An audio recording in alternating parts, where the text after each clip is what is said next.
ವಾಯು ಜಲ ಗಗನ ಅನಲ ಅಣು ಓಂಕಾರ ಬ್ರಹ್ಮಾಂಡ ಆದಿಮಧ್ಯಾಂತದ ವ್ಯಾಪ್ತಕ್ಕೆ ಸಚ್ಚಿತ್ ಆನಂದ ಆತ್ಮಜ್ಞಾನಕ್ಕೆ ರೂಪು ನೂರರ ಶುದ್ಧ ಚೈತನ್ಯಕ್ಕೆ ನಮೋ ನಮಃ. ಗೀತಾಜ್ಞಾನ ಯಜ್ಞದ ತಪಸ್ವಿಗಳೇ, ಪ್ರತಿ ಉಪನ್ಯಾಸದಲ್ಲಿಯೂ ನಾನು ತಮ್ಮನ್ನು ತಪಸ್ವಿಗಳು ಅಂತ ಕರೀತಾ ಇದ್ದೇನೆ. ನೀವು ತಪಸ್ವಿಗಳಂತೆ ಕುಳಿತುಕೊಳ್ಳಬೇಕು ಅನ್ನತಕ್ಕಂಥದ್ದನ್ನು ಮೊದಲನೆಯ ಉಪನ್ಯಾಸದಲ್ಲಿ ಪ್ರಾರ್ಥನೆ ಮಾಡಿದ್ದೇನೆ. ಸಮಂ ಕಾಯ ಶಿರೋಗ್ರೀವಂ ಧಾರಯನ್ ಅಚಲಂ ಸ್ಥಿರಂ, ನೆಟ್ಟಗೆ ಕುಳಿತಿರಬೇಕು. ಶ್ರೀಕೃಷ್ಣ 6ನೇ ಅಧ್ಯಾಯದಲ್ಲಿ ನಿರೀಕ್ಷಣೆ ಮಾಡ್ತಾನೆ ಹೇಗೆ ಕುಳಿತು ಸಾಧನೆ ಮಾಡಬೇಕು ಅನ್ನೋದು. ಚಿತ್ತವನ್ನೆಲ್ಲ ಕೃಷ್ಣನಲ್ಲಿ ಕೀಲಿಸಿ ಕೃಷ್ಣ ಏನು ಹೇಳ್ತಾ ಇದ್ದಾನೆ ಎನ್ನುವುದನ್ನು ಗಮನಿಸಿ ಅದನ್ನು ಅಧ್ಯಯನ ಮಾಡಿ ಅನುಷ್ಠಾನ ಮಾಡತಕ್ಕದ್ದು ಗೀತಾಚಾರ್ಯನ ನಿರೀಕ್ಷಣೆ. ಮಧುಸೂದನ ಸರಸ್ವತಿಗಳ ಪೀಠಿಕಾ ಶ್ಲೋಕಗಳನ್ನು ನಾವು ಅಧ್ಯಯನ ಮಾಡ್ತಾ ಇದ್ದೇವೆ. ಮಧುಸೂದನ ಸರಸ್ವತಿಗಳ ಬಗ್ಗೆ ಒಂದು ಬಹಳ ದೊಡ್ಡ ಪ್ರಶಸ್ತಿ ಉಂಟು. ಮಧುಸೂದನ ಸರಸ್ವತ್ಯಾಹ ಪಾರಂ ವೇತ್ತಿ ಸರಸ್ವತಿ, ಪಾರಂ ವೇತ್ತಿ ಸರಸ್ವತ್ಯಾಹ ಮಧುಸೂದನ ಸರಸ್ವತಿ ಅಂತ. ನಾನು ಹಿಂದಿನ ಉಪನ್ಯಾಸದಲ್ಲಿ ಪಾರಾಯಣ ಅಂದರೆ ಅರ್ಥ ಏನು ಅಂತ ಹೇಳಿಬಿಟ್ಟಿದ್ದೇನೆ. ಜ್ಞಾನ ನದಿ ಎನ್ನುವುದು ಒಂದು ಇದ್ದರೆ ಅದರ ದಡ ಅದು ಪಾರ, ಅಪಾರ ಅಂದರೆ ದಡವೇ ಇಲ್ಲದ್ದು ಅಂತ. ಪಾರಾಯಣ ಅಂದರೆ ಆ ದಡದ ಕಡೆಗೆ ನಾನು ಚಲಿಸ್ತಾ ಇದ್ದೇನೆ, ಸಮುದ್ರದಲ್ಲಿ ಬಿದ್ದಿದ್ದೇನೆ.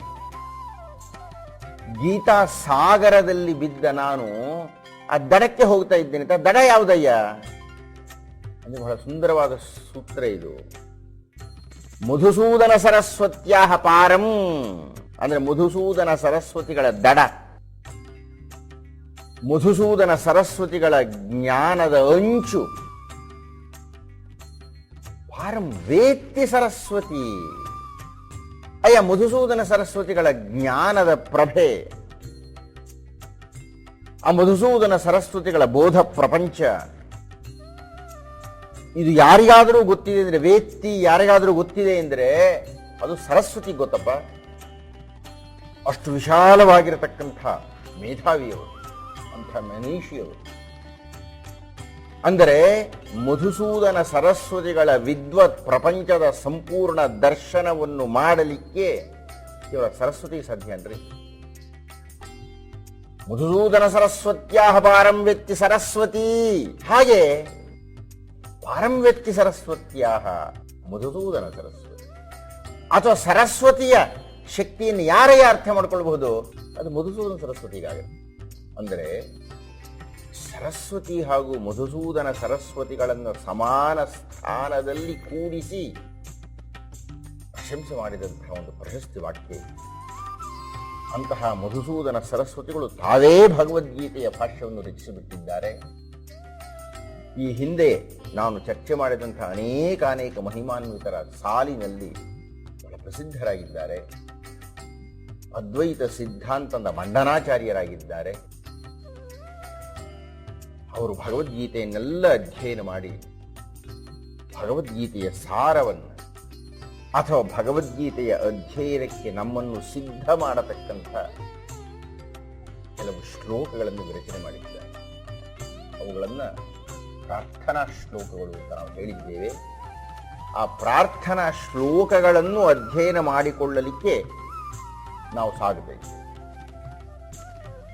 ಹಿಂದಿನ ಸಂಚಿಕೆಯಲ್ಲಿ ಪಾರ್ಥಾಯ ಪ್ರತಿಬೋಧಿತಾಂ ಭಗವತಾ ನಾರಾಯಣೇನ ಸ್ವಯಂ ಅನ್ನುವ ಶ್ಲೋಕದ ಮೊದಲನೆಯ ಸಾಲನ್ನು ಕುರಿತು ಚಿಂತನೆ ಮಾಡ್ತಾ ಇದ್ದೇನೆ. ಭಗವಂತನಾಗಿರತಕ್ಕ ನಾರಾಯಣ ಪಾರ್ಥನಿಗೆ ಹೇಳಿದ್ದಾನಂತೆ. ಇಲ್ಲ ಹೇಳಿದ್ದಾನೆ ಅಂತ ಹೇಳ್ತಾ ಇಲ್ಲ ಋಷಿ, ಬೋಧಿತಾಂ ಅಂತ ಹೇಳ್ತಾ ಇದ್ದ. ಪ್ರತಿಬೋಧಿತಾಂ ಬೋಧಿಸ್ತಾ ಇದ್ದಾನಪ್ಪ, ಹೇಳ್ತಾ ಇಲ್ಲ. ಏನೋ ಒಂದು ಮಾತುಕತೆಯಲ್ಲ, ಇದು ಬೋಧನೆ ಅಂದರೆ ಶಿಕ್ಷಣ. ಅಂದರೆ ಮಧುಸೂದನ ಸರಸ್ವತಿಗಳು ನಮ್ಮಿಂದ ನಿರೀಕ್ಷಣೆ ಮಾಡ್ತಾ ಇದ್ದಾರೆ, ನಾವು ಭಗವದ್ಗೀತೆಯನ್ನು ಅರ್ಥ ಮಾಡಿಕೊಳ್ಳಬೇಕಾಗಿದ್ರೆ ವಿದ್ಯಾರ್ಥಿಗಳಂತೆ ಕುಳಿತುಕೊಳ್ಳಬೇಕು. ವಿದ್ಯಾರ್ಥಿ ಯಾವ ಮನಸ್ಸತ್ವದಿಂದ ಆ ಗುರು ಹೇಳ್ತಾ ಇರತಕ್ಕಂಥ ವಿಷಯವನ್ನು ಹೊಸದಾಗಿ, ನೂತನವಾಗಿ, ವಿಶೇಷಾರ್ಥದಿಂದ, ತಾನು ಕಾಣದ್ದನ್ನು ಕಾಣಿಸ್ತಾ ಇದ್ದಾನೆ ಎನ್ನತಕ್ಕಂತಹ ನಂಬಿಕೆಯಿಂದ ವಿನಮ್ರನಾಗಿ, ವಿನೀತನಾಗಿ, ಅಧ್ಯಯನಶೀಲನಾಗಿ ಹೇಗೆ ಕುಳಿತುಕೊಳ್ಳುತ್ತಾನೋ ಅವನು ವಿದ್ಯೆಯನ್ನು ಅರ್ಥಿಸಬೇಕು ಸ್ವಾಮಿ. ಅರ್ಥಿಸುವುದು ಅಂದರೆ ಸಂಪಾದನೆ ಮಾಡುವುದು ಅಂತ. ಅವನು ವಿದ್ಯೆಯನ್ನು ಸಂಪಾದನೆ ಮಾಡಬೇಕಾಗಿದೆ. ಈಗ ಭಗವದ್ಗೀತೆ ಎನ್ನತಕ್ಕಂಥದ್ದು ಮೋಕ್ಷಶಾಸ್ತ್ರ ಅನ್ನತಕ್ಕಂಥದ್ದು ನಾನು ಈಗಾಗಲೇ ಚರ್ಚೆ ಮಾಡಿಬಿಟ್ಟಿದ್ದೇನೆ. ಮೋಕ್ಷಶಾಸ್ತ್ರ ಅನ್ನತಕ್ಕಂಥದ್ದು ನಮ್ಮ ಕಣ್ಣಿಗೆ ಕಾಣದ್ದು.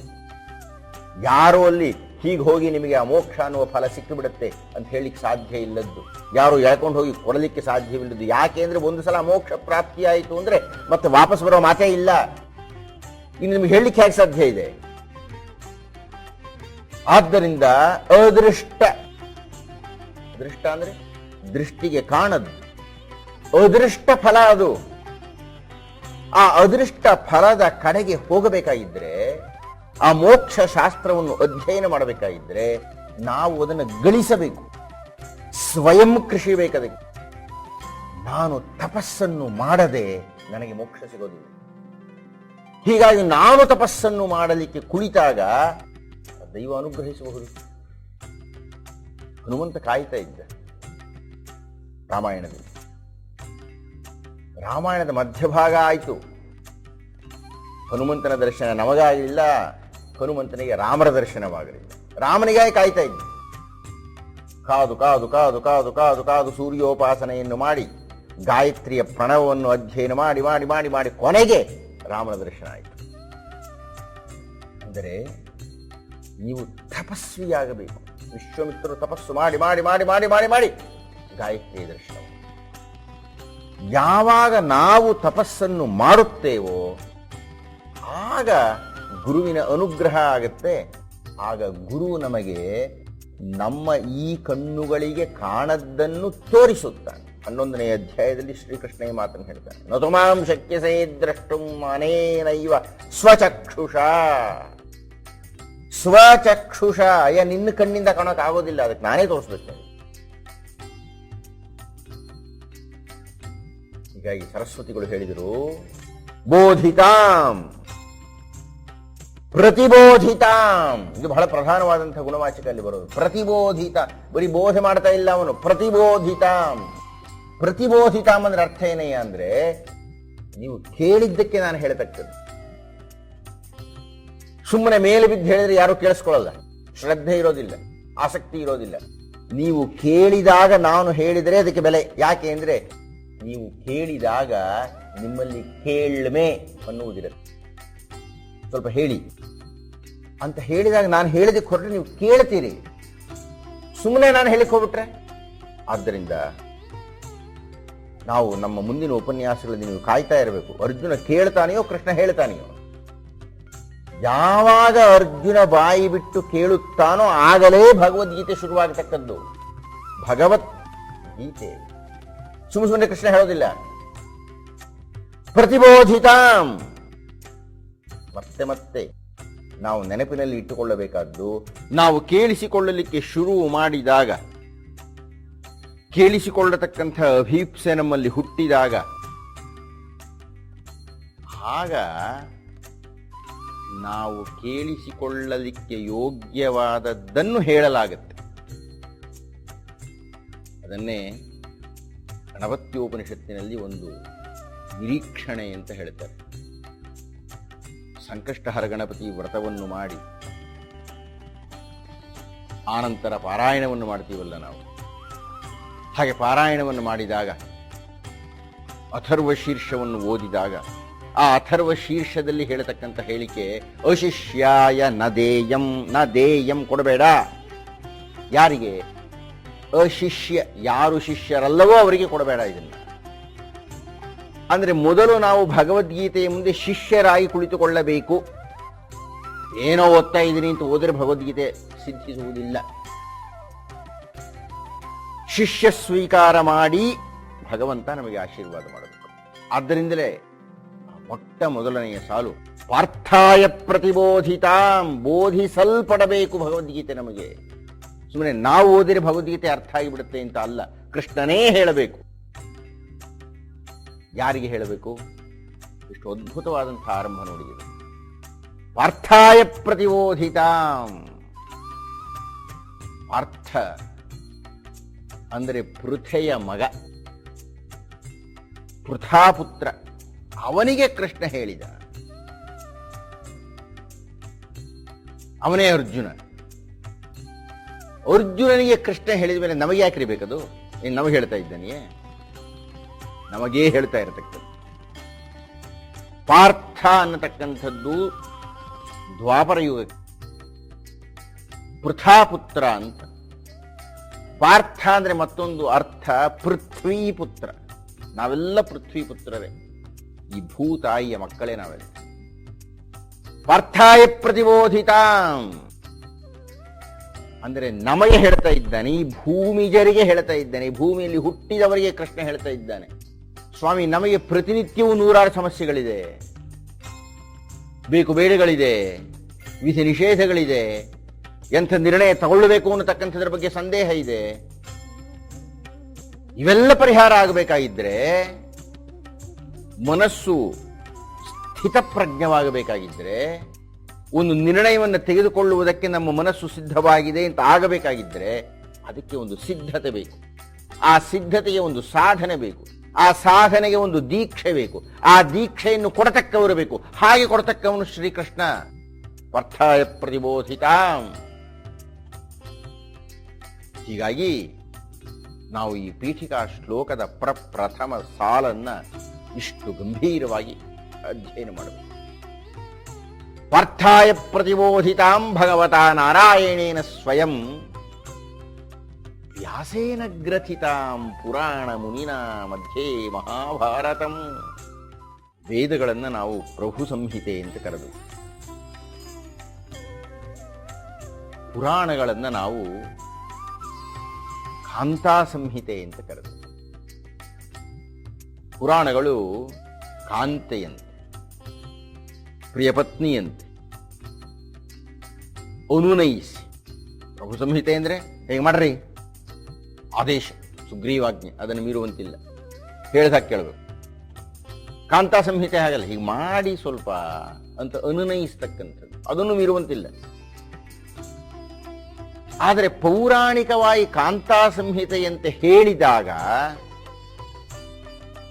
ನಮ್ಮನ್ನ ಅದು ಆಕರ್ಷಿಸುತ್ತೆ, ಎಳೆಯುತ್ತೆ, ಒಪ್ಪಿಸುತ್ತೆ, ಒಪ್ಪಿಸುವ ಪ್ರಯತ್ನ ಪಡುತ್ತೆ.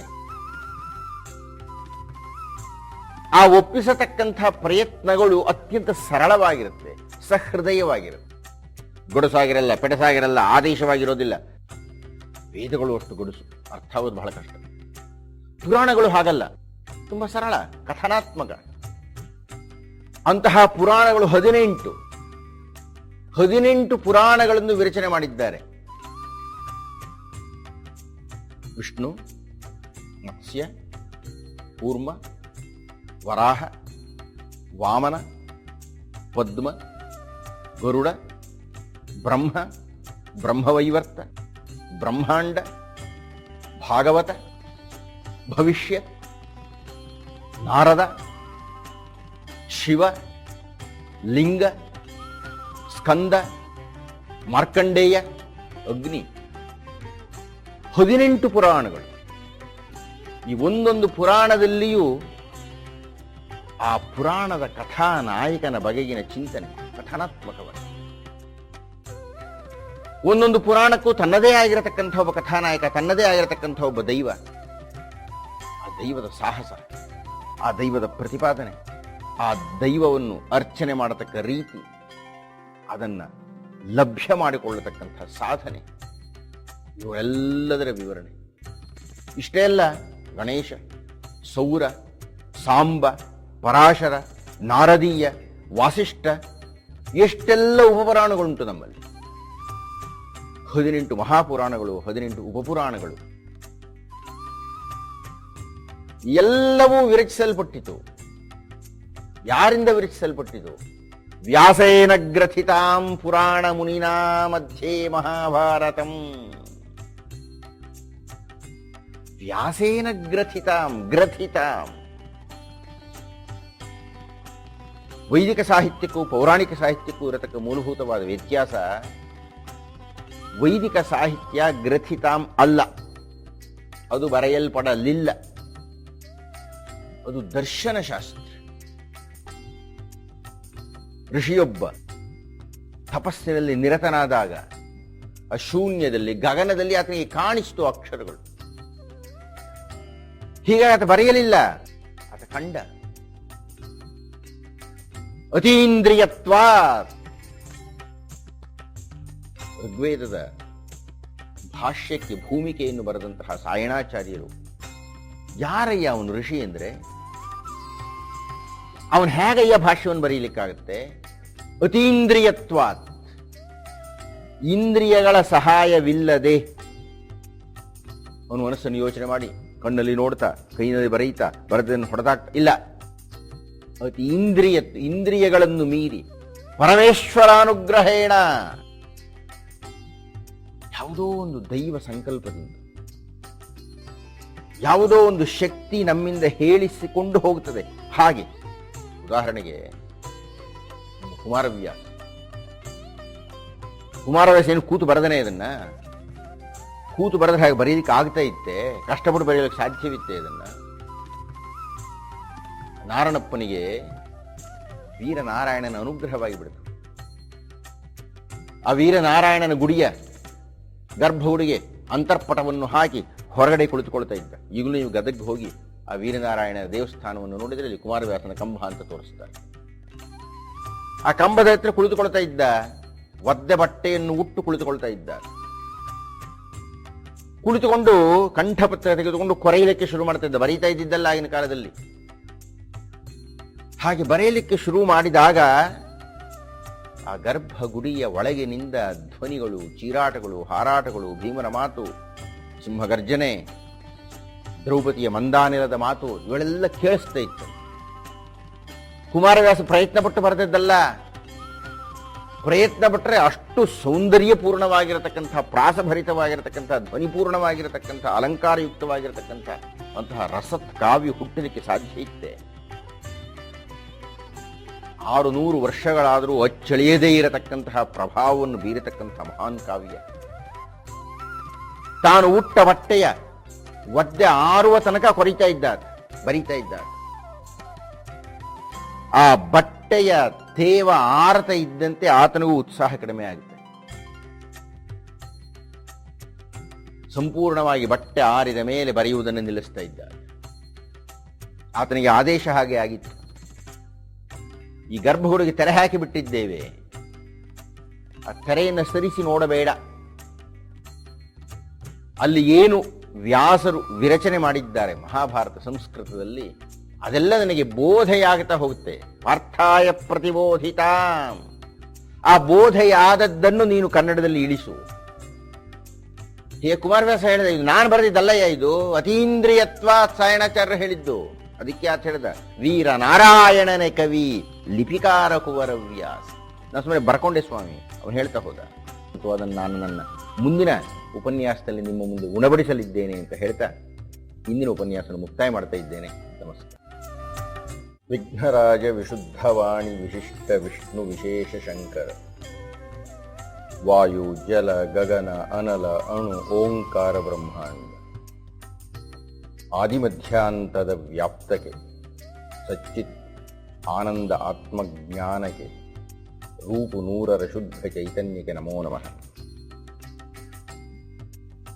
ಗೀತಾಜ್ಞಾನ ಯಜ್ಞದ ತಪಸ್ವಿಗಳೇ, ನಮ್ಮಲ್ಲಿರತಕ್ಕಂಥ ಪ್ರಥಮ ದರ್ಜೆಯ ಕವಿಗಳೆಲ್ಲ ಹೊಸೆದು ಕಾವ್ಯವನ್ನು ಬರೆದವರು ಅಲ್ಲ. ತನ್ನಿಂದ ತಾನೇ ಬುಗ್ಗೆಯಾಗಿ ಬರಬೇಕದು. ತನ್ನಿಂದ ತಾನೇ ಅಕ್ಷರಗಳು ಜೋಡಿಸಿಕೊಳ್ಳಬೇಕು. ತನ್ನಿಂದ ತಾನೇ ಪದಗಳು ಸೃಷ್ಟಿಯಾಗಬೇಕು. ವಾಕ್ಯದಲ್ಲಿ ಅರ್ಥಧ್ವನಿ ಹೊರಡಬೇಕು. ಇಲ್ಲದೇ ಇದ್ರೆ ಏನ್ರಿ? ಪುರಾಣಗಳ ಸಂಖ್ಯೆ, ಪುರಾಣಗಳಲ್ಲಿ ಶ್ಲೋಕಗಳ ಸಂಖ್ಯೆ ಲಕ್ಷ ಲಕ್ಷ ಲಕ್ಷ ಶ್ಲೋಕಗಳು ವ್ಯಾಸರು ಬರೆದಿದ್ದಾರೆ ಅಂದರೆ ವ್ಯಾಸೇನ ಗ್ರಥಿತಾಂ ಬರೆಯಲ್ಪಡುತ್ತದು. ನಮ್ಮಲ್ಲಿನ ಎಲ್ಲ ಕವಿಗಳು ಇದನ್ನೇ ಹೇಳ್ತಾರೆ, ನಾನು ಬರೆದಿದ್ದಲ್ಲ ಇದನ್ನ. ಯಾವುದೋ ಒಂದು ದಿವ್ಯ ಶಕ್ತಿ ಚೇತನವಾಗಿರತಕ್ಕಂಥ ನನ್ನಲ್ಲಿ ಚೈತನ್ಯದ ಹೊಳೆಯನ್ನು ಹರಯಿಸಿ ಬರೆಸಿಬಿಡ್ತದೆ.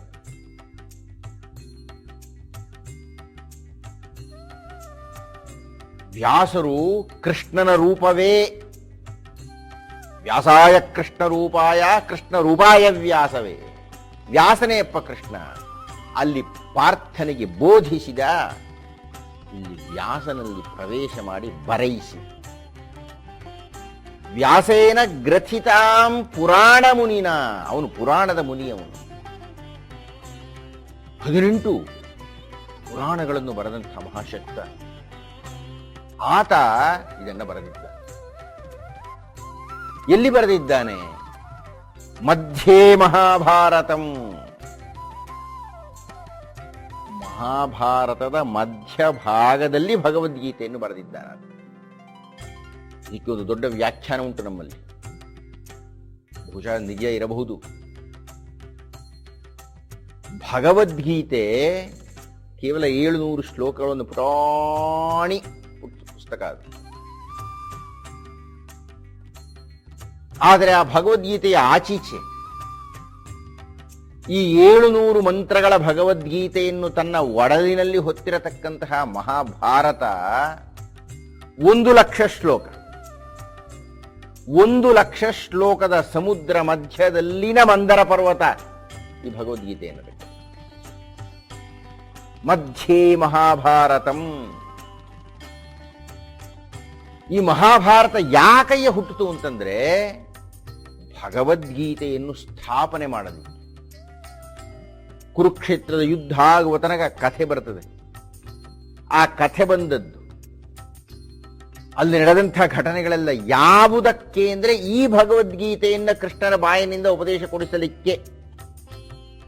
ಭಗವದ್ಗೀತೆಯ ಉಪದೇಶಕ್ಕಾಗಿಯೇ ಮಹಾಭಾರತ ಅನ್ನತಕ್ಕಂಥದ್ದು ಹುಟ್ಟಿತ್ತು. ಅದು ಮಧ್ಯೆ ಮಹಾಭಾರತಂ.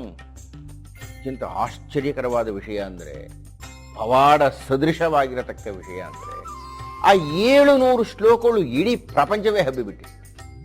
ಆ 700 ಶ್ಲೋಕಗಳು ಅನುವಾದ ಆಗದೇ ಇರತಕ್ಕಂಥ ಭಾಷೆಯೇ ಇಲ್ಲ. ಆ 700 ಶ್ಲೋಕಗಳನ್ನು ಕುರಿತು ಚಿಂತನೆ ಮಾಡದೇ ಇರತಕ್ಕಂಥ ವಿದ್ವಾಂಸನೇ ಇಲ್ಲ. ಆ 700 ಶ್ಲೋಕಗಳಲ್ಲಿ ಅಡಕವಾಗಿರತಕ್ಕಂಥ ತಾತ್ವಿಕ ದರ್ಶನವನ್ನು ಪಡೆಯದೇ ಇರತಕ್ಕಂಥ ದಾರ್ಶನಿಕನೇ ಇಲ್ಲ, ಅವನು ಯಾವುದೇ ಧರ್ಮದವನಾಗಿರಲಿ.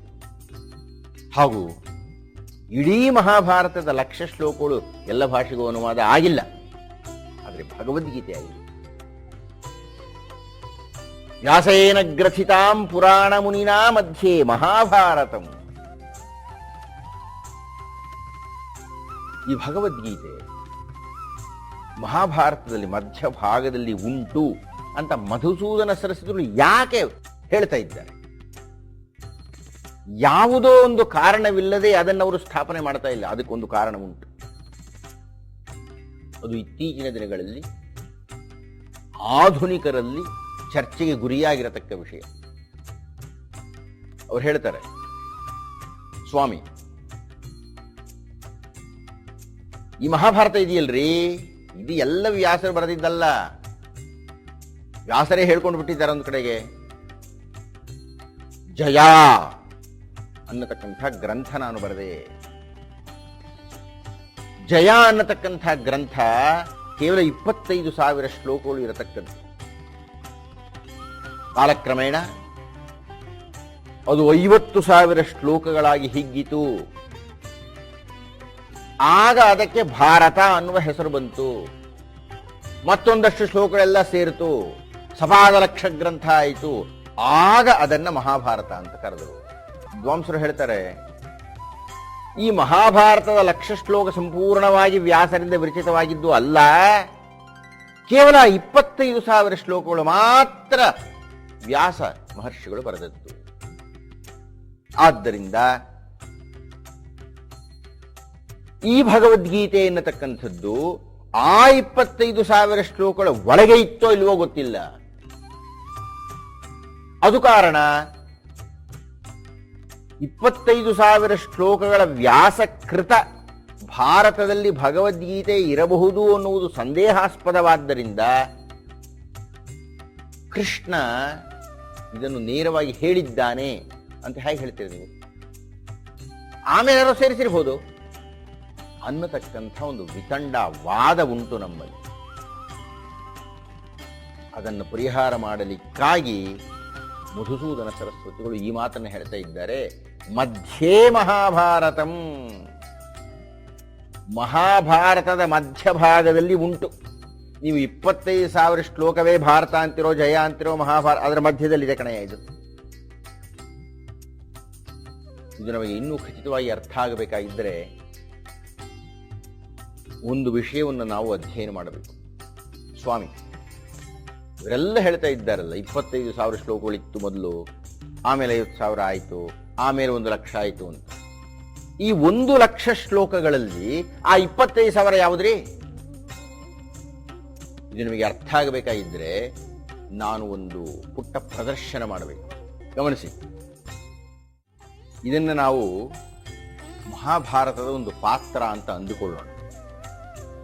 ಈ ಮಹಾಭಾರತದ ಪಾತ್ರದ ಒಳಗೆ ಮಹಾಭಾರತ ಅನ್ನತಕ್ಕಂಥ ಒಂದು ಕಾವ್ಯ ರಸ ಇದೆ. ಈಗ ವಿದ್ವಾಂಸರು ಹೇಳ್ತಾ ಇರತಕ್ಕಂಥದ್ದು, ಈಗಿನ ಕೆಲವು ವಿದ್ವಾಂಸರುಗಳು ಆಕ್ಷೇಪ ಮಾಡತಕ್ಕದ್ದು, ಈ ಮಹಾಭಾರತ ಅನ್ನತಕ್ಕಂಥದ್ದು 25ರಿಂದ 50 ಆಗಿ 100 ಆಗಿಬಿಡುತ್ತಲ್ಲ, 1,00,000 ಆಯ್ತಲ್ಲ, ಅದರಲ್ಲಿ ಭಗವದ್ಗೀತೆ ಇಲ್ಲದೆ ಇರಬಹುದು ಅಂತ. ಅವರಿಗೆ ನಾನು ಕೇಳತಕ್ಕ ಪ್ರಶ್ನೆ ಇದು, ಸ್ವಾಮಿ ನಿಮಗೆ 25,000 ಶ್ಲೋಕಗಳು ಯಾವುದು ಅಂತ ಗೊತ್ತಾದರೆ ಆಗ ನೀವು ಹೇಳಬಹುದು ಈ 25 ಇತ್ತೇ ಇಲ್ಲವೇ ಅಂತ ಎಲ್ಲಾನು ಚರ್ಚೆ ಮಾಡಬಹುದು. ಗಮನಿಸಿ, ಈಗ ವ್ಯಾಸರು ಬರೆದಿರತಕ್ಕಂಥ 25,000 ಶ್ಲೋಕಗಳ ಮಹಾಭಾರತ ಅಂತ ಅಂದುಕೊಳ್ಳೋಣ. ಇಷ್ಟನ್ನು ಇದು 25,000 ಶ್ಲೋಕಗಳ ಭಾರತ. ಮೊದಲು ಬರೆದಿರೋದು ಜಯ, ಆಮೇಲೆ ಏನಾಯ್ತು, ಇದು 50,000 ಆಯಿತು. ಅದನ್ನು ಗಮನಿಸಿಬಿಡೋಣ. ಈಗ ಇದು 50,000ಗಳ ಭಾರತ. 1,00,000 ಶ್ಲೋಕ ಆಯಿತು. ಅದನ್ನು ನೋಡಿ, ಈಗ 1,00,000 ಶ್ಲೋಕಗಳ ಮಹಾಭಾರತ ಆಯಿತು. ದಯಮಾಡಿ ಯಾರಾದರೂ ಹೇಳಿ, ಈ 1,00,000 ಶ್ಲೋಕಗಳ ಭಾರತದಲ್ಲಿ ಆ 25,000 ಯಾವುದು? ಅಂದರೆ 25,000ಗಳಷ್ಟು ಶ್ಲೋಕಗಳು ಇತ್ತಲ್ಲ ಪ್ರಾರಂಭದಲ್ಲಿ, ಆ ನೀರು ಯಾವುದು ಪ್ರತ್ಯೇಕವಾಗಿ ತೋರಿಸಿ ನೋಡೋಣ. ನೀವು ವ್ಯರ್ಥ ಹೋಗ್ಬಿಟ್ಟಿದೆಯಲ್ಲ ಸ್ವಾಮಿ.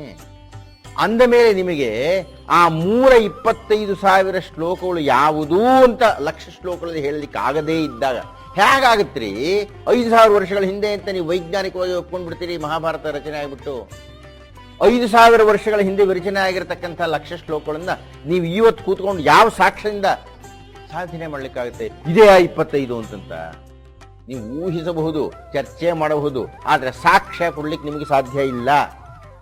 ಯಾವಾಗ ನನಗೆ 25,000 ಶ್ಲೋಕಗಳು ಇವೆ ಈ 1,00,000 ಶ್ಲೋಕಗಳಲ್ಲಿ ಅನ್ನತಕ್ಕಂಥದ್ದು ಯಾವಾಗ ಗೊತ್ತಾಗೋದಿಲ್ವೋ ಅಲ್ಲಿಯ ತನಕ ನಾನು ಆ 25 ಇತ್ತ 1,00,000ದಲ್ಲಿ ಇಲ್ಲೋ ಅದೆಲ್ಲ ಪ್ರಶ್ನೆ ಮಾಡ್ಲಿಕ್ಕೆ ಆಗೋದಿಲ್ಲ.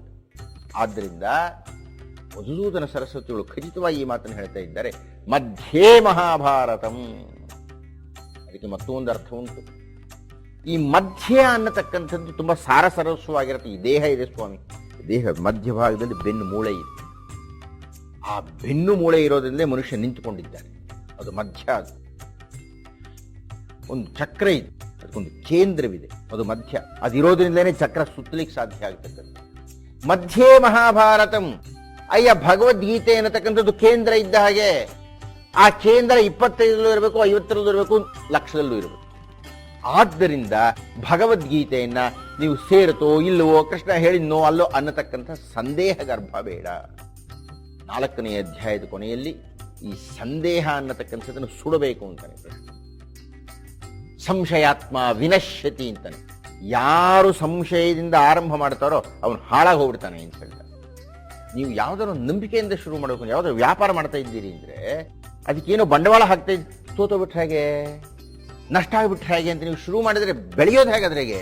ನಾನು ಬೆಳಿತೀನಿ ಅನ್ನುವ ಯಾವುದೋ ಒಂದು ಪರಮ ನಂಬಿಕೆಯಿಂದ ಆರಂಭ ಮಾಡಿದ್ರೆ ಬೆಳೆಯೋದಕ್ಕೆ ಸಾಧ್ಯ ಇರತಕ್ಕಂಥದ್ದು. ಒಟ್ಟಿನಲ್ಲಿ ಈ ಶ್ಲೋಕದ ಅತ್ಯಂತ ಪ್ರಮುಖವಾದ ಅರ್ಥ ಮಾಡಿಕೊಳ್ಳಬೇಕಾದಂಥ ಭಾಗ ಯಾವುದು ಅಂದರೆ, ಭಗವದ್ಗೀತೆ ಎನ್ನತಕ್ಕಂಥದ್ದು ಕೃಷ್ಣ ನೇರವಾಗಿ ಪಾರ್ಥನಿಗೆ ಹೇಳಿರತಕ್ಕಂಥ, ಈಗ ನಮಗೆ ಬೋಧನೆ ಮಾಡ್ತಾ ಇರತಕ್ಕಂಥ ಸಾರ ಸರಸ್ವವಾಗಿರತಕ್ಕಂಥ ಮಧ್ಯಭಾಗ. ಪಾರ್ಥಾಯ ಪ್ರತಿಬೋಧಿತಾಂ ಭಗವತಾ ನಾರಾಯಣೇನ ಸ್ವಯಂ ವ್ಯಾಸೇನ ಗ್ರಥಿತಾಂ.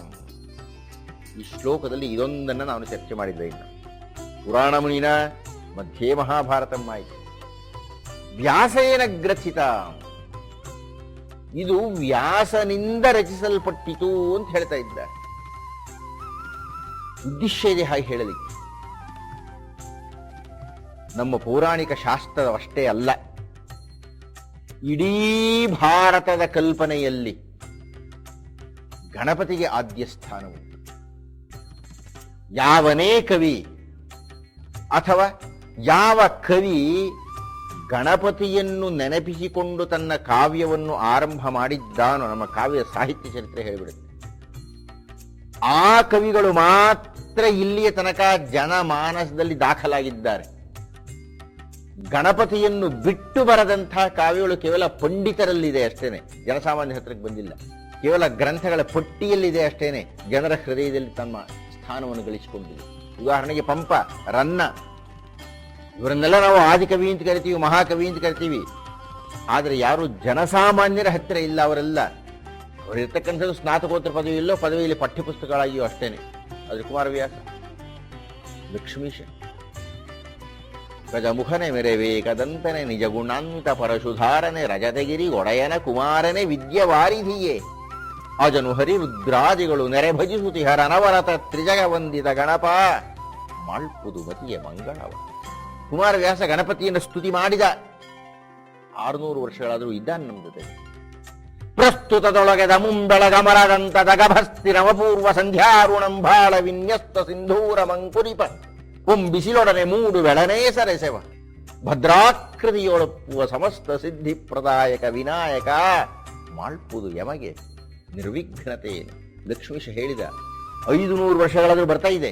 ಇದು ಜನಸಾಮಾನ್ಯರ ಹೃದಯದಲ್ಲಿ ಸ್ಥಾಪಿತವಾಗಿರತಕ್ಕಂಥ ಒಂದು ಪರಮ ಸತ್ಯ. ಅದೇನು ಅಂದರೆ, ಗಣಪತಿಯ ಸ್ಪರ್ಶ ಆಗಬೇಕು. ನಮ್ಮ ಯಾವುದೇ ಕಾರ್ಯದ ಆರಂಭ ಆಗಬೇಕಾಗಿದ್ದರೂ ನಾವು ಗಣಪತಿಗೆ ಪೂಜೆ ಮಾಡಬೇಕು. ಆದಿ ಪೂಜೆಗೆ ಅರ್ಹನಾದಂತಹವನು ಗಣಪತಿ. ಯಾಕೆ ಇಷ್ಟು ಇದರ ಬಗ್ಗೆ ನಾನು ಮಾತನಾಡ್ತಾ ಇದ್ದೇನೆ ಅಂದರೆ, ವ್ಯಾಸೇನ ಗ್ರಥಿತಾಂ, ವ್ಯಾಸನಿಂದ ಬರೆಯಲ್ಪಟ್ಟಿತು ಅಲ್ಲ, ಬರೆಯಲ್ಪಟ್ಟಿದ್ದು ಗಣಪತಿ. ವ್ಯಾಸನಿಂದ ಹೇಳಲ್ಪಟ್ಟು ವ್ಯಾಸೇನ ಗ್ರಥಿತಾಂ ಅನ್ನೋದರಲ್ಲಿ ಎಲ್ಲ ಅರ್ಥವೂ ಗರ್ಭೀಕೃತವಾಗಿ ಬಿಟ್ಟಿದೆ. ವ್ಯಾಸ ಮಹರ್ಷಿಗಳು ಮಹಾಭಾರತದ ವಿರಚನೆಯನ್ನು ಮಾಡಬೇಕು ಅಂತ ಹೇಳಿದಾಗ ಅವ್ರಿಗನ್ನಿಸ್ತು, ನನ್ನ ಕಣ್ಣು ಮುಂದೆ ಇರತಕ್ಕಂಥ ಕಥಾನಕ ಎಷ್ಟು ವಿಸ್ತಾರವಾಗಿ, ನೂರಾರು ಪಾತ್ರಗಳಿವೆ. ಮುಂದೆ ಅದು ವ್ಯಾಸೋಚ್ಛಿಷ್ಟಂ ಜಗತ್ ಸರ್ವಂ ಅನ್ನತಕ್ಕಂಥ ಪ್ರಸಿದ್ಧಿಗೆ ಪಾತ್ರವಾಗುವಂತಹ ಭೂಮಿಕೆಯ ನಿರ್ಮಾಣ ಇದೆ ಅವರ ಕಣ್ಣು ಮುಂದೆ. ಅಂಥ ಅತಿ ದೀರ್ಘವಾದ, ಅತಿ ವಿಸ್ತಾರವಾದ ಕಾವ್ಯವೊಂದನ್ನು ಬರೆಯಬೇಕಾಗಿದ್ದರೆ ತಾವು ಯೋಚನೆಯನ್ನು ಮಾಡ್ತಾ ಬರೀತಾ ಎಲ್ಲ ಬಹಳ ನಿಧಾನವಾದ ಕೆಲಸ ಆಗಿಬಿಡುತ್ತೆ. ಅವರಿಗೆ ನೂರಾರು ಬೇರೆ ಬೇರೆ ಕಾರ್ಯಗಳಿದೆ. ಈಗಾಗಲೇ ಹೇಳಿದಾಗೆ ಅಷ್ಟಾದಶ ಪುರಾಣಗಳ ವಿರಚನೆಯಲ್ಲಾಗಿಬಿಡುತ್ತೆ. ಹಾಗೆ ಅವರು ವಿರಚನೆಯನ್ನು ಮಾಡಬೇಕಾಗಿದ್ರೆ ಅವ್ರಿಗನ್ನಿಸ್ತು, ನಾನು ಹೇಳ್ತೀನಪ್ಪ, ಯಾರಾದರೂ ಉಕ್ತಲೇಖನವನ್ನು ಬರ್ಕೊಂಡ್ರೆ ಬಹಳ ಚೆನ್ನಾಗಿರುತ್ತೆ. ಬ್ರಹ್ಮನನ್ನು ಪ್ರಾರ್ಥನೆ ಮಾಡಿದರು, ಯಾರಾದರೂ ಒಬ್ಬರು ನಾನು ಹೇಳ್ತಾ ಹೋದ್ರೆ ಬರ್ಕೊಳ್ತಕ್ಕಂಥ ಸಹಾಯಕ ಬೇಕಲ್ಲಪ್ಪ ನನಗೆ ಅಂತ. ಬ್ರಹ್ಮ ಅವರಿಗೆ ಸಲಹೆ ಕೊಟ್ಟ, ಗಣಪತಿ ಇದ್ದಾನೆ ನೋಡಯ್ಯ. ಆತ್ಮೀಯರೇ, ಆಗ ವ್ಯಾಸರು ಗಣಪತಿಯನ್ನು ಪ್ರಾರಂಭ ಮಾಡಿದ್ರೆ ಪೂಜೆ ಮಾಡಿ ಪ್ರಾರ್ಥನೆ ಮಾಡಿದಾಗ ಗಣಪತಿ ಪ್ರತ್ಯಕ್ಷನಾಗಿ ಹೇಳಿದ, ಆಯ್ತು ನಾನು ಬರ್ಕೊಳ್ತೀನಿ, ಆದರೆ ನಿನ್ನಷ್ಟೇ ಕೆಲಸ, ನಿನಗಿನ್ನ ಜಾಸ್ತಿ ಕೆಲಸ ಇದೆ ನನಗೆ. ಆದ್ದರಿಂದ ನನಗೂ ವಿರಾಮ ಕೂಡುದು. ನೀ ಹೇಳ್ತಾ ಹೋಗು, ನಾನು ಬರ್ಕೊಳ್ತಾ ಹೋಗ್ತೀನಿ. ನೀನು ಮಧ್ಯ ಏನಾದ್ರು ನಿಲ್ಲಿಸ್ದೋ, ನಾನು ನಿಲ್ಲಿಸ್ಬಿಡ್ತೀನಿ. ಇದು ವ್ಯಾಸರ ಮಹಾ ಕಷ್ಟಕ್ಕೆ ಬಂತು. ನಿಲ್ಲಿಸ್ಲೇ ಕೂಡುದು ಅಂತ ಗಣಪತಿ ಹೇಳ್ತಾ ಇದ್ದೀರಿ, ಏನ್ ಮಾಡೋದೀಗ? ಕೊನೆಗೆ ಅವರು ಹೇಳಿದ್ರು, ಹಾಗಾದ್ರೆ ಒಂದು ಕೆಲಸ ಮಾಡಪ್ಪ, ನಾನು ಹೇಳ್ತಾ ಹೋಗ್ತೀನಿ, ನೀನು ಬರ್ಕೊಳ್ತಾ ಹೋಗು, ಆದರೆ ನೀನು ಏನು ಬರ್ಕೊಳ್ತೀಯ ಅದನ್ನು ಅರ್ಥ ಮಾಡ್ಕೊಳ್ತಾ ಹೋಗ್ಬೇಕು. ಸುಮ್ಮನೆ ಹೇಳಿದ್ರೆ ಬರ್ಕೊಂಡು ಹೋಗೋದಲ್ಲ, ನಾನು ಹೇಳಿದ್ದು ನೀನು ಅರ್ಥ ಮಾಡ್ಕೋಬೇಕು. ಗಣಪತಿ ಒಪ್ಪಿಕೊಂಡ. ವ್ಯಾಸ ಮಹರ್ಷಿಗಳು ಕಾವ್ಯವನ್ನು ಹೇಳ್ತಾ ಹೋದಾಗ ಅವ್ರಿಗೇನಾದರೂ ಯೋಚನೆ ಮಾಡಬೇಕು ಅಂತ ಅನ್ನಿಸ್ತು. ಇಲ್ಲಿ ಯಾವುದೋ ಒಂದು ವಿಶಿಷ್ಟವಾಗಿರತಕ್ಕಂಥ ಅಲಂಕಾರವನ್ನು ಪ್ರಯೋಗ ಮಾಡಬೇಕು ಅನ್ನಿಸ್ತು, ಅಥವಾ ಯಾವುದೋ ಒಂದು ಸನ್ನಿವೇಶವನ್ನು ಕುರಿತು ಒಂದಷ್ಟು ಯೋಚನೆ ಮಾಡಬೇಕು ಅನ್ನತಕ್ಕಂಥ ಸಂದರ್ಭ ಬಂದಾಗ ಬಹಳ ಕಠಿಣವಾದ ಶ್ಲೋಕ ಹೇಳ್ಬಿಡ್ತಾ ಇತ್ತು. ಅರ್ಥವೇ ಆಗೋದು ಬಹಳ ಕಷ್ಟ. ಅದು ಗಣಪತಿ ಆ ಶ್ಲೋಕದ ಅರ್ಥ ಏನು ಅಂತ ಯೋಚನೆ ಮಾಡ್ತಾ ಕೂತ್ಕೊಳ್ತಾ ಇದ್ದ. ಬರೆಯೋಕ್ಕಾಗ್ತಿರ್ಲಿಲ್ಲ, ಯಾಕೆ ಮಾತು ಕೊಟ್ಬಿಟ್ಟಿದ್ದೇನೆ, ಅರ್ಥ ಮಾಡ್ಕೊಂಡೇ ನಾನು ಬರೀತೀನಿ ಅಂತ. ಆ ವಿದ್ಯಾ ಗಣಪತಿ ಆತ್ಮ ಹೆಸರು, ಆ ಗಣಪತಿಯೇ ಅರ್ಥ ಮಾಡ್ಕೊಳ್ಳೋ ಕಷ್ಟವಾದಂತಹ ಶ್ಲೋಕ ಹೇಳ್ಬಿಡ್ತಿದ್ರಂತೆ ವ್ಯಾಸ ಮಹರ್ಷಿ. ಅದನ್ನ ಆತ ಯೋಚನೆ ಮಾಡಿ ಮಾಡಿ ಮಾಡಿ ಅರ್ಥ ಆಯಿತು ಅಂತ ಬರೆಯೋದಕ್ಕೆ ಹೋಗೋ ಹೊತ್ತಿಗೆ ಇವರು ಯೋಚನೆ ಇಲ್ಲ ಎಂಬುದು ಮುಂದಿನ ಶ್ಲೋಕ ಹೇಳ್ತಾ ಇದ್ರು. ಆ ರೀತಿ ಆ ವಿದ್ಯಾ ಗಣಪತಿಯೂ ಯೋಚನೆ ಮಾಡಬಲ್ಲಂತಹ ಕ್ಲಿಷ್ಟವಾದ ಶ್ಲೋಕಗಳು ಒಂದಷ್ಟಿವೆ ಅಂತೆ ಮಹಾಭಾರತದಲ್ಲಿ. ಅದನ್ನು ಕೂಟ ಶ್ಲೋಕಗಳು ಅಂತ ಕರೀತಾರೆ. ಈಗೂ ಆ ಕೂಟ ಶ್ಲೋಕಗಳನ್ನು ಅಧ್ಯಯನ ಮಾಡೋದು ಬಹಳ ಕಷ್ಟ ಉಂಟು. ಹೀಗಾಗಿ ವ್ಯಾಸೇನ ಗ್ರಥಿತಾಂ ಅನ್ನುವುದರೊಳಗಿನ ಗುಟ್ಟು ಏನಪ್ಪಾ ಅಂದ್ರೆ, ಇದು ಬರೀ ವ್ಯಾಸರ ಹೇಳಿದ್ದಲ್ಲ ಕಣ್ರಿ, ಗಣಪತಿಯೂ ಬರೆದದ್ದು, ಗಣಪತಿಯೇ ಬರೆದದ್ದು, ವ್ಯಾಸರಿಂದ ಹೇಳಲ್ಪಟ್ಟಿದ್ದು, ಗಣಪತಿಯಿಂದ ಬರೆಯಲ್ಪಟ್ಟಿದ್ದು. ಇಷ್ಟೆಲ್ಲ ಹೇಳಿದ ಮೇಲೆ ಇದಕ್ಕೆ ಮತ್ತೂ ಒಂದು ಅರ್ಥ ಉಂಟು. ವ್ಯಾಸೇನ ಗ್ರಥಿತಾಂ ಅಂತ ಇದ್ದ ಹಾಗೇನೆ ಬರೆಯದ ಸಾಹಿತ್ಯವನ್ನ ನಾವು ವೇದ ಅಂತ ಕರೆದು, ಅದು ದರ್ಶನ ಶಾಸ್ತ್ರ ಅಂತ ಹೇಳಿದ್ರು. ವ್ಯಾಸರು ಬರೀತಾ ಹೋಗಲಿಲ್ಲ ಸ್ವಾಮಿ, ಅವರು ದರ್ಶನ ಮಾಡ್ತಾ ಹೋದ್ರು. ಬರ್ಕೊಳಪ್ಪ ಅಂತ ಹೇಳಿದ್ರು. ವಾಲ್ಮೀಕಿ ಮಹರ್ಷಿಗಳು ಆ ಬೇಡ ಹೊಡೆದಂತಹ ಹಕ್ಕಿಗಳನ್ನು ನೋಡಿ ಬರೆಯಲಿಲ್ಲ ಶ್ಲೋಕವನ್ನ. ಮಾಹ್ಯಾಧ ಪ್ರತಿಷ್ಠಾನ್ ತ್ವಮಗಮ ಶಾಶ್ವತಿ ಸಮಾಹ ಬಂದ್ಬಿಡ್ತು ಬಾಯಿನಿಂದ, ತನ್ನಿಂದ ತಾನೇ ಹೊಂಬಿಬಿಡ್ತು. ಪಕ್ಕದಲ್ಲಿ ಭರದ್ವಾಜ ಮಹರ್ಷಿಗಳಿತ್ತು, ಅವ್ರ ತಕ್ಷಣ ಬರ್ಕೊಂಡ್ರದನ್ನ. ಪಾದಬದ್ಧ ಅಕ್ಷರ ಸಮಂ ತಂತ್ರೀಲಯ ಸಮನ್ವಿತಂ. ಏನ್ ಗುರುಗಳೇ ಇಷ್ಟು ಚೆನ್ನಾಗಿ ಹಾಡು ಹೇಳ್ಬಿಟ್ರಲ್ಲ ನೀವು. ಶೋಕಾರ್ಥಸ್ಯ ಪ್ರವೃತ್ತೋ ಮೇ ಶ್ಲೋಕೋ ಭವತೋ ನಾನ್ಯಥ ಅಂದ್ರು ವಾಲ್ಮೀಕಿಗಳು. ಅಯ್ಯ, ಆ ಶೋಕದಿಂದ ಹುಟ್ಟಿಬಿಟ್ಟಿದೆ ಇದು, ಆದ್ರಿಂದ ಅದು ಶ್ಲೋಕವಾಗತ್ತೆ. ಇನ್ನು ಮೇಲೆ ಶ್ಲೋಕವಲ್ಲದೆ ಇನ್ನೇನೂ ಆಗ್ಲಿಕ್ಕೆ ಸಾಧ್ಯ ಇಲ್ಲ. ಆ ಸೃಷ್ಟಿ ಆಯ್ತಲ್ಲ ರಾಮಾಯಣದ್ದು, ರಾಮಾಯಣದ ಸೃಷ್ಟಿ ಆಗಿದ್ದು ಯೋಚನೆ ಮಾಡಿ ಬರದಲ್ಲ, ತನ್ನಿಂದ ತಾನೇ ಹೊಮ್ಮಿದ್ದು, ತನ್ನಿಂದ ತಾನೇ ಸೃಷ್ಟಿಯಾಗಿದ್ದು. ಹಾಗೆ ವ್ಯಾಸರು ಕುಳಿತಿದ್ದಾಗ ನೋಡ್ತಾ ಇದ್ದಾರೆ, ಬರಿತಾ ಇಲ್ಲ ಅವರು, ಗಣಪತಿ ಬರಿತಾ ಇದ್ದಾರೆ. ಅಂದರೆ ಮತ್ತೊಂದು ಸಲ ಅದನ್ನು ಹೇಳ್ತಾ ಇದ್ದಾರೆ. ವ್ಯಾಸೇನ ಗ್ರಥಿತ ಅನ್ನೋದ್ರಲ್ಲಿನ ಗುಟ್ಟು ಏನಪ್ಪಾ ಅಂತಂದ್ರೆ, ವೇದಗಳು ಹೇಗೆ ದರ್ಶಿಸಲ್ಪಟ್ಟಿತೋ ಹಾಗೆ ವ್ಯಾಸರಿಂದ ದರ್ಶಿಸಲ್ಪಡ್ತಪ್ಪ ಅದು. ಅವರು ಕಂಡಿದ್ದನ್ನ, ಅವರು ಅನುಭವಿಸಿದ್ದನ್ನ, ಅವರು ದರ್ಶಿಸಿದ್ದನ್ನ ಹೇಳ್ತಾ ಹೋದ್ರು. ಗಣಪತಿ ಇದನ್ನ ಉಕ್ತಲೇಖನದಂತೆ ಬರ್ಕೊಳ್ತಾ ಹೋದ. ವ್ಯಾಸೇನ ಗ್ರಥಿತಾಂ. ಮತ್ತೊಂದು, ಈ ಶ್ಲೋಕವನ್ನು ಮುಕ್ತಾಯ ಮಾಡುವುದಕ್ಕಿಂತ ಮುಂಚೆ ಆ ಪದವನ್ನು ಅರ್ಥ ಮಾಡಿಕೊಂಡು ಬಿಡಬೇಕು. ಅವರ ನಿಜವಾದ ಹೆಸರು ವ್ಯಾಸ ಅಂತ ಅಲ್ಲ, ಅವರ ಹೆಸರು ದ್ವೈಪಾಯನ ಅಂತ. ಅದೂ ಅಲ್ಲ, ಅವರ ಮೊಟ್ಟ ಮೊದಲ ಹೆಸರು ಕೃಷ್ಣ ಅಂತ. ಹುಟ್ಟಿದಾಗ ಕೃಷ್ಣ ವರ್ಣದಲ್ಲಿ ಇದ್ದರು, ಕಪ್ಪುಗೆ ಇದ್ದರು. ಹೀಗಾಗಿ ಮೊದಲು ಅವರನ್ನು ಕೃಷ್ಣ ಅಂತ ಕರೆದರು, ಕೊನೆಗೆ ಅವರನ್ನು ವ್ಯಾಸಕೃಷ್ಣ ಅಂತ ಕರೆದರು.